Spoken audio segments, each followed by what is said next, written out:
de puerco y de basura y de tal. Hace unos días, bueno, hace ya como 2 semanas creo, subieron La Oficina a Prime Video y les dije que ya lo había visto. Pero, vamos a ver este video que dice The Office México sí entendió al Godín. Quiero ver si nos pueden dar una perspectiva diferente de lo que yo viví con La Oficina. Porque a mí no me terminó de convencer, o sea, es lo que les dije, a mí me soltó risas, o sea, me dio risa en momentos muy puntuales, pero hasta ahí.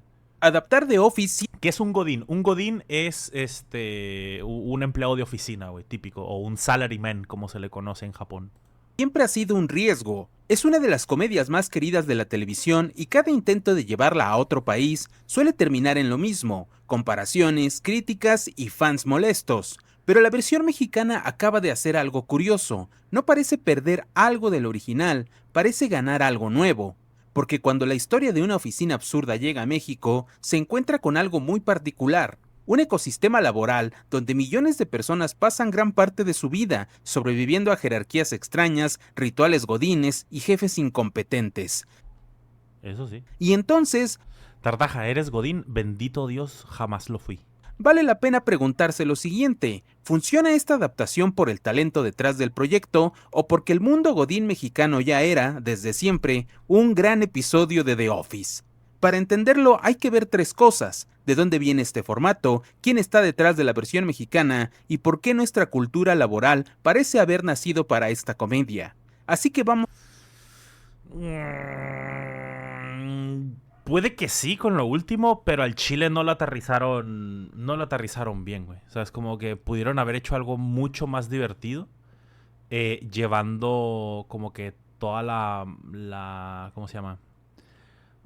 Como que todas las situaciones locas que se pueden vivir en una oficina, güey, mexicana. O en cualquier oficina de cualquier parte del mundo, güey, realmente. Porque en todas las oficinas del mundo pasan pendejadas. O sea, en todos lados, güey, del mundo. No es algo exclusivo de México. Pero en todos lados hay incompetentes siendo los jefes, güey. Hay compañeros que son nefastos, que son unos inútiles, que son unos chupahuevos, que son unos lamebotas, que son unos castrosos de mierda. Que en todos lados hay ¿cómo se llama? Recepcionistas atroces. En todos lados. A ver qué funciona, qué no y por qué la Oficina México entendió algo muy específico del godinato mexicano.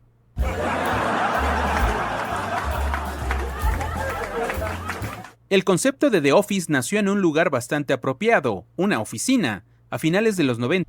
Ajá, como en todos los países hay de ese tipo de empleados. Ricky Gervais y su entonces asistente Stephen Merchant trabajaban en una estación de radio en Inglaterra. Entre turnos y conversaciones sobre televisión, empezaron a imaginar una comedia sobre algo que casi nunca se había tratado con realismo: el mundo del trabajo cotidiano. De ahí salió una idea sencilla pero poderosa: un jefe incómodo, empleados atrapados con él y una cámara que parece estar documentando todo. El primer experimento fue un cortometraje de 20 minutos llamado City Boss, realizado como parte de un concurso de formación televisiva en el que participaba Merchant. Ahí ya estaba casi todo: el jefe inepto interpretado por Gervais, la incomodidad social y el estilo de falso documental. Ese corto terminó en manos de Jane Root, una ejecutiva de la BBC, y para el 2001 la idea ya se había Office no salió en Disney Plus. No, es de Prime Video esa madre. convertido en una serie, The Office. Lo interesante es que la decisión estética fue clave. En ese momento la televisión estaba llena de sitcoms grabadas con multicámara, público en vivo o risas enlatadas. The Office hizo exactamente lo contrario: cámaras cercanas, silencios incómodos, miradas a cámara, una oficina gris que parecía demasiado real. Stephen Merchant ha mencionado en varias entrevistas que una de las influencias del programa fue el cinéma verité, un estilo documental surgido en Francia en los años 60 que buscaba capturar realidad con cámara en mano, sonido directo y situaciones espontáneas. The Office es, en cierto sentido, un cinema verité falso. ¿Qué anuncio vi en Disney entonces? A lo mejor los de Prime pagaron por anunciar en Disney Plus, pero o sea, la serie es de Prime Video. Un documental sobre... ¿La recomiendas? La neta no, güey. Es lo que les dije cuando hace 3, 4 días, cuando estábamos hablando de esto en directo. Si ustedes me dicen, Tartaja, ¿me la recomiendas? No. Si no tienes nada más que ver y tienes el morbo, mírala, porque te vas a reír. Una que otra risa cada episodio te va a sacar. vas a sentir mucha más vergüenza ajena y cringe que risas, pero te vas a reír. Y algo podrás sacar de la serie. Para mí, los últimos 2 episodios son como que los mejorcitos, los más rescatables. Pero en general es una serie mala. Porque no te vende personajes como lo hace en The Office Estados Unidos. O sea, tú conoces la personalidad del Dwight. Tú conoces la personalidad del Jim, de Stanley, de Phyllis, de todos los personajes. Conoces la personalidad de cada uno. En la oficina no, güey. En la oficina te dan arquetipos, güey. El arquetipo de la compañera gorda castrosa. El arquetipo de la compañera que lleva un chingo de tiempo trabajando en la empresa. El arquetipo del güey nuevo que, o sea, es todo arquetipos. Entonces no te están dando la personalidad de, yo qué sé, Memo, sino que Memo es el arquetipo de tal personalidad típica de oficina. Me explico, o sea, no... Y luego encima esa parejita que quisieron hacer como dualidad entre Jimmy Pam y en la oficina con Hugo y la otra morra que no me acuerdo cómo se llama. No, Memo creo que se llama. No me acuerdo cómo se llama el chico, güey. Pero quisieron hacer una parejita al estilo Jimmy Pam y no les sale en nada, güey. No sé si es porque la morra está casada con el güey que es el jefe en la serie de la oficina y por eso no tienen química, o los dos son muy malos actores, o solamente el vato es muy mal actor. O sea, el güey que le hace como el Jim en la oficina, para mí es de los peorcitos personajes, siendo que él es de los más protagónicos, es de lo peorcito. Y no te da ese feeling como chistoso, cool, espontáneo que tiene el Jim en The Office. El vato te da como ese feeling de vato raro, mugroso, medio friki raro. O sea, no sé, a mí no me terminó de convencer. Es muy, muy, muy, muy raro.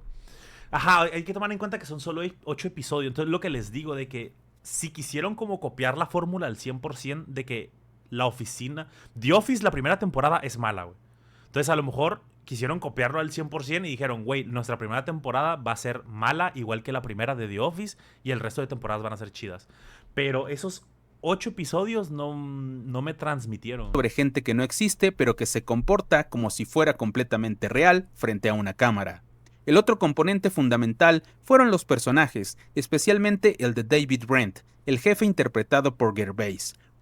Un líder torpe, desesperado por agradar, incapaz de notar que su necesidad de aprobación lo vuelve profundamente incómodo. Este tipo de personaje se volvió el motor del formato. Curiosamente, cuando la serie debutó en Reino Unido no fue un éxito inmediato, pero poco a poco ganó relevancia hasta convertirse en un fenómeno cultural y eventualmente ganar incluso 2 Globos de Oro en Estados Unidos. Y ahí ocurrió algo interesante. La cadena NBC pidió al Sí, claro, dijeron, vamos a pegarnos un tiro en el pie hacia una temporada entera de mierda. A ver, es mala la primera temporada. El guionista Greg Daniels, conocido por su trabajo en Saturday Night Live y Los Simpson, adaptar la serie para el público estadounidense. Lo curioso es que hoy, para muchas personas, The Office es la versión americana, probablemente porque duró mucho más tiempo y tuvo una difusión mundialmente enorme, pero también porque tomó un camino ligeramente distinto. Mientras la versión británica es seca, incómoda y bastante opaca, la versión estadounidense terminó volviéndose más colorida, más absurda y emocional. Cuando NBC anunció la adaptación, muchos fans pensaron que sería un desastre, y durante la primera temporada parecía que tenían razón. Pero después de la segunda temporada, la serie encontró su propio tono y terminó convirtiéndose en una de las comedias más populares de la televisión, hasta... Esas, güey, las miradas a cámara que hace el Jim, el otro morro las quiere imitar y no le sale, güey.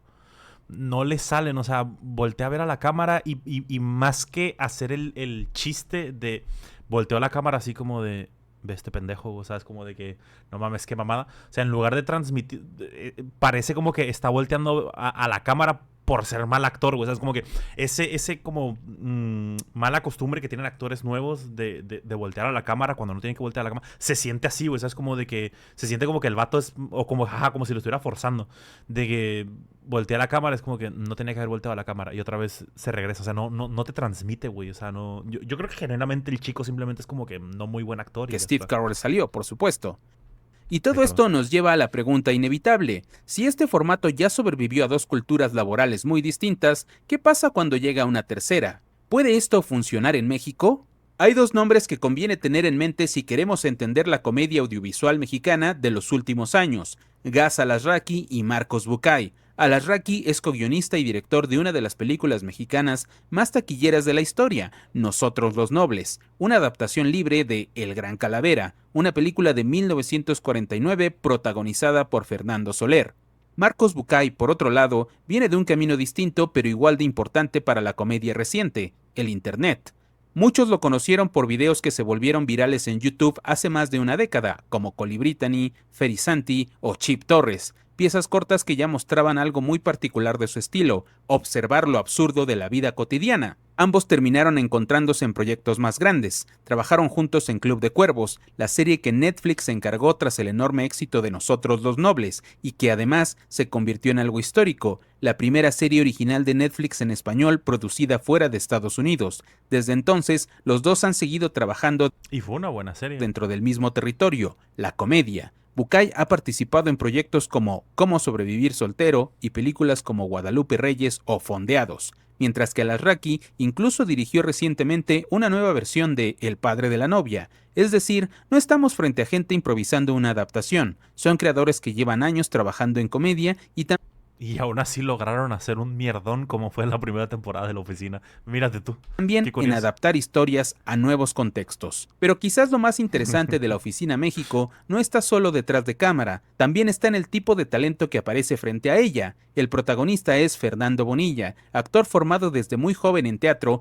y que tiene algo muy particular para este tipo de formato: una enorme facilidad para la improvisación. Bonilla es alguien que ha pasado años en escenarios de impro, donde la incomodidad y la reacción inmediata del público son parte del lenguaje, y verlo saltar de ese mundo a un proyecto como este me resulta bastante natural. A su lado aparecen talentos que vienen directamente del stand-up y la comedia en vivo, como Alexa Suart, Edgar Villita o Fabricio Santini, quien además tiene formación actoral.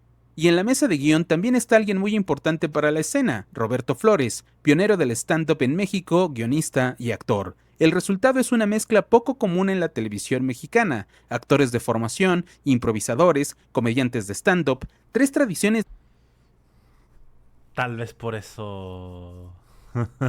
Tal vez por eso no salió tan bien, güey. Porque no están llevando actores. distintas de comedia trabajando en el mismo proyecto. Y eso es interesante porque en México esa cantera casi siempre ha sido ignorada por la industria audiovisual, mientras que en Estados Unidos los bares de comedia, los clubes de impro o el stand-up han sido históricamente fábricas de talento para la televisión y el cine. Aquí, muchas producciones siguen apostando por los mismos rostros de siempre. Por eso, ver un proyecto que se Eso nutre sí. de talento con origen diferente resulta, al menos de entrada, bastante Ya lo refrescante. bienvenido. Aunque claro, la pregunta importante sigue siendo otra: ¿esa mezcla realmente funciona en pantalla o solo se siente como algo nuevo? Para responder eso, hay que mirar algo más profundo que el casting, hay que mirar el mundo donde ocurre la historia, el microcosmos Godín. Antes de continuar, te voy a pedir que te suscribas a este canal si es que todavía no lo has hecho. Eso me ayudaría a seguir El pincho Omar Chaparro. creando más contenido. The Office siempre ha sido, en esencia, una historia muy simple: un jefe y las personas que están obligadas a trabajar con él. Ese jefe está lleno de defectos infantilizados. Actually, está la teoría, bueno, no sé si ustedes la vieron, pero hay una teoría que dice que realmente The Office, dentro del mundo de The Office, estaba pensada que era era un documental sobre el suicidio en la oficina. Y no sé si se acuerdan en qué temporada es, güey. No me acuerdo en qué temporada es. Pero hay un episodio en donde el Dwight le enseña un organigrama al Michael de todos los empleados de la oficina. Y hay un güey que se llama Tom que está tachado de que ese güey ya no estaba. Y luego hay otro episodio también, que creo que es de la segunda temporada o de la tercera, donde están usando la cajita de recomendaciones y sacan un papel y se menciona lo de pensamiento suicida en la oficina. El Michael hace una burla de eso y la Phyllis le dice de que, güey, ese papel es real, lo escribió el Tom. Y el Michael así de que, güey, no hay nadie en la oficina que se llame Tom. Y la Phyllis así que, güey, acuérdate de Tom. Y hace así el gesto de que pues, se pegó un tiro. Entonces está así como que la teoría urbana de que realmente dentro del universo de The Office, el documental que estaban haciendo no era sobre una empresa de papel, sino sobre el suicidio en oficina, y al final se terminó convirtiendo en lo que terminó siendo, que era un documental de una empresa de papel, porque les gustó como que la dinámica que había dentro de la oficina y por eso lo cambiaron. Pero es una teoría, no está 100% confirmada. Es incompetente, incómodo, egocéntrico y muchas veces ridículo, pero al mismo tiempo tiene una obsesión muy humana, querer agradar. Ese es el corazón del formato. Esta historia llega a México, específicamente situada en el casi nunca relevante estado de Aguascalientes. Eso sí me gustó. Me gustó que por fin se salieran de Ciudad de México. Todo siempre pasa, o en Ciudad de México o en Monterrey, güey. Todas las grandes producciones, y principalmente Ciudad de México. Y ahora se fueron a Aguascalientes, güey. O sea, es como que ¿quién chingado se hubiera imaginado que Aguascalientes iba a ser el epicentro de una serie de Prime Video, güey? Es como que, bueno, por lo menos se salieron del pinche... Bueno, ajá, Nuevo León. Se salieron del molde de estar siempre en Ciudad de México.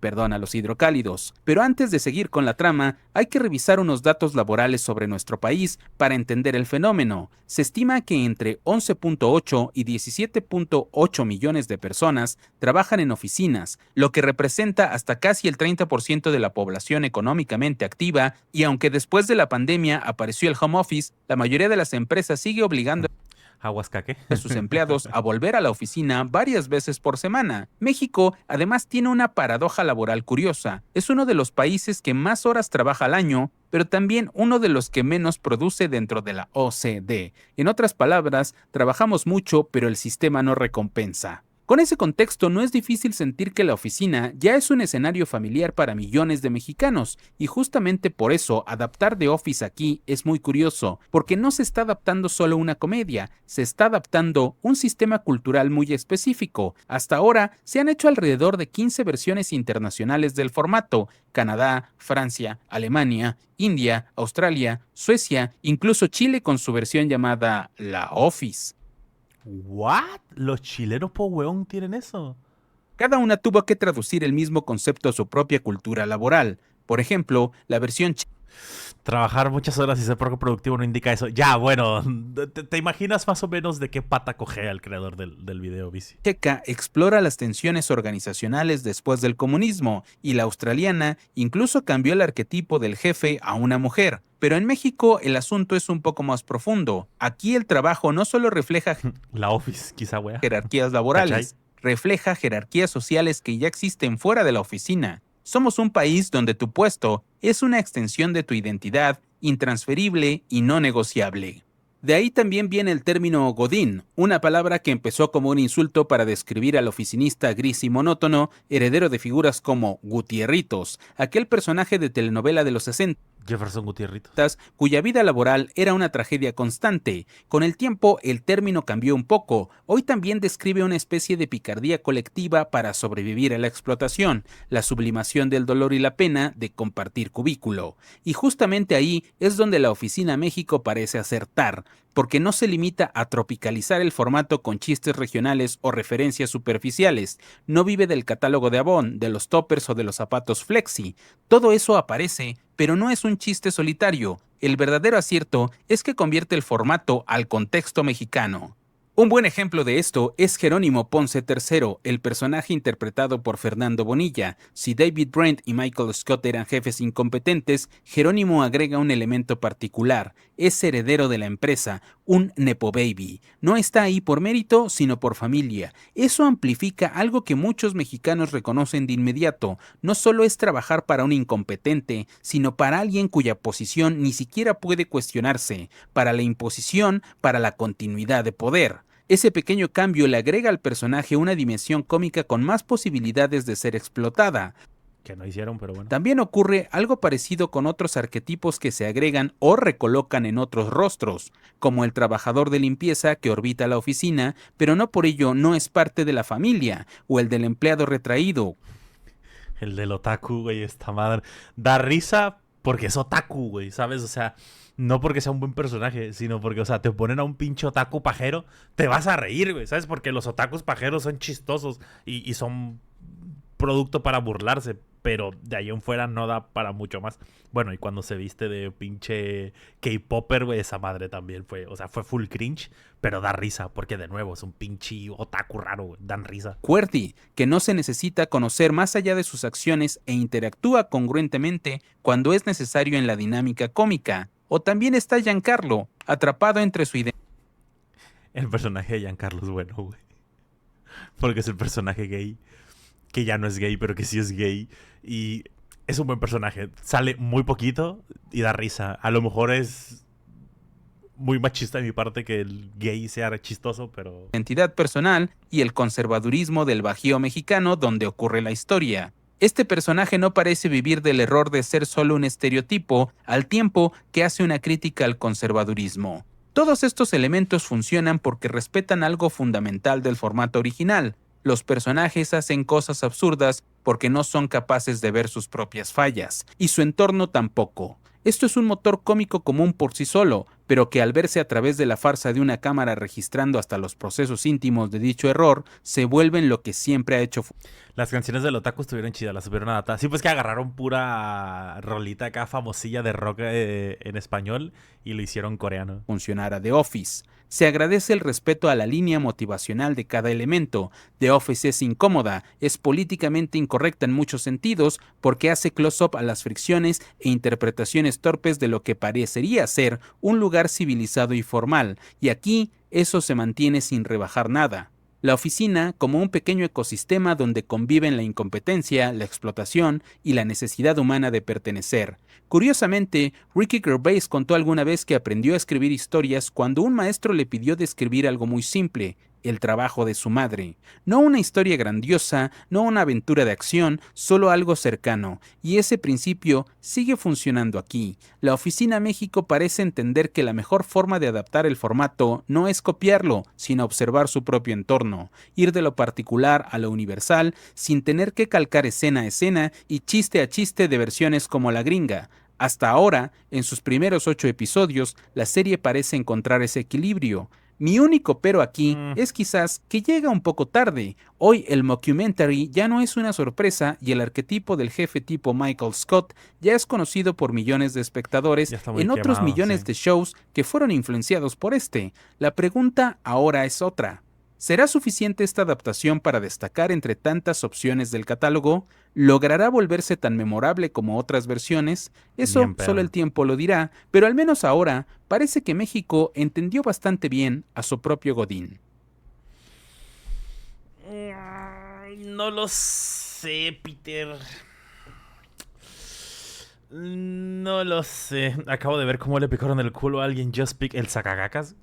El sacacacas de toda la vida. Eso tiene que existir en todos los países. O sea, Bici, estás aquí. ¿Cómo le dicen al sacacacas en España? O sea, que llegues con un pana y le hagas el jutsu de 1000 años. O sea, el sacacacas. O sea, eso existe en todos lados.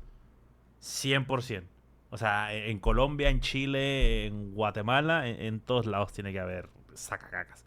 Ese güey quiere patrocinio.